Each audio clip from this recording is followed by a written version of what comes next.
The Infinity Saga of the MCU is something special. It's got a story, a plan, and importance with each project. It's also made money. Lots and lots of money. And if a studio has something that makes money, why wouldn't other studios try and follow that strategy? While Marvel didn't invent shared universes, they definitely made it big.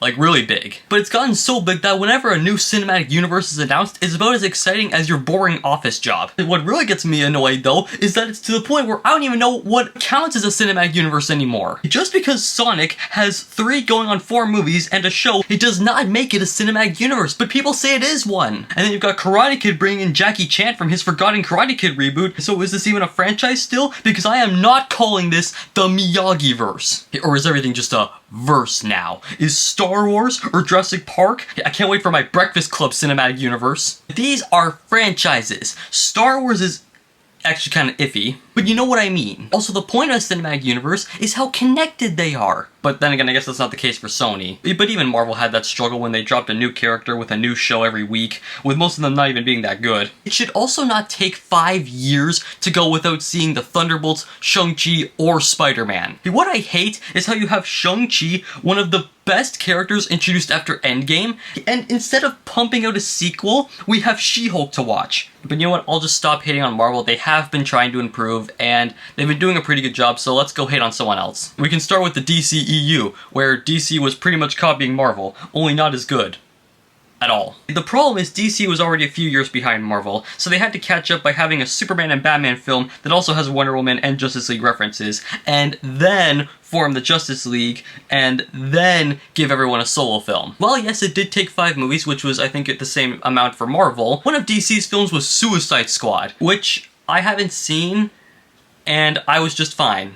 Shows how important it was. But doesn't stop there, because kinda like Marvel after Endgame, everyone was just doing their own thing. And you know something's wrong when the Suicide Squad feels more prominent than the Justice League. Like, the only appearance that Superman had was one line in Black Adam, being decapitated in Shazam, and a silhouette in Peacemaker, just so we all remember he exists. Even with Batman, he only appeared in The Flash, and that's it. I'm not kidding, Amelia Harcourt felt more prominent than Batman or Superman. Wait. Was Amelia Harcourt more prominent in the DCEU than Batman and Superman? Yes, by the end of the DC Extended Universe, Amelia Harcourt was arguably more consistently prominent in a shared continuity than either Batman or Superman, despite them being top-tier heroes. Are you kidding me?! That should not happen. That should not happen. Like, okay, yes, while it is a good character, I will say, like, yes, Amelia Harcourt is a good character, but why is she more prominent than Superman? And the only reason this happened is because Warner Brothers completely scrapped Zack Snyder's plan for... Actually, I don't even think they had a plan, which is why I am so glad James Gunn is here. He's already made Superman a far more prominent character than Henry Cavill ever was. Screw the Snyder cult. The Gunverse is here.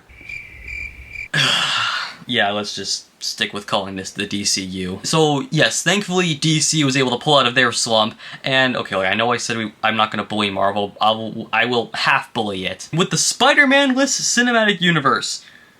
Who asked for this? I think Sony was hoping they could use this as either an MCU ripoff, or to just force their way into the MCU. Apparently Tom Holland even actually filmed a cameo for the Venom solo film, and Marvel was like, no. I mean, making Venom an anti-hero was fine. I mean, the first one, it's alright. I've only seen the first one, it's alright. But I think Sony forgot that people like Venom, and they know who he is, unlike El Muerto. However, the original plan was to have a cinematic universe with Andrew Garfield's Spider-Man, with even a Sinister Six solo film, but Sony made a deal with Disney instead, and we got Tom Holland's Spider-Man. But I guess Sony wasn't fully satisfied. So they made Venom, which did okay. But again, people like Venom, they know who he is.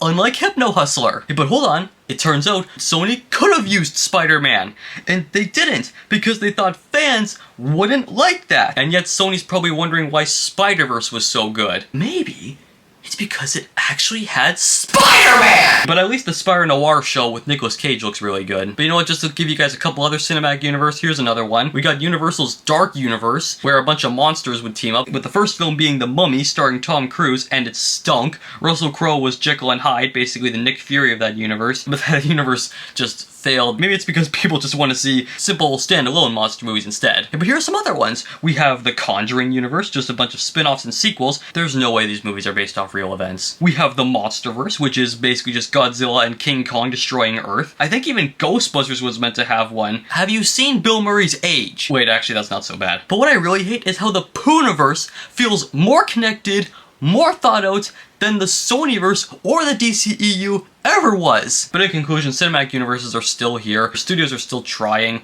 I can't wait for my Mr. Mom cinematic universe. Thank you all for watching. Click this video right here. YouTube thinks this is one of the best. Make sure to like and subscribe. See you guys.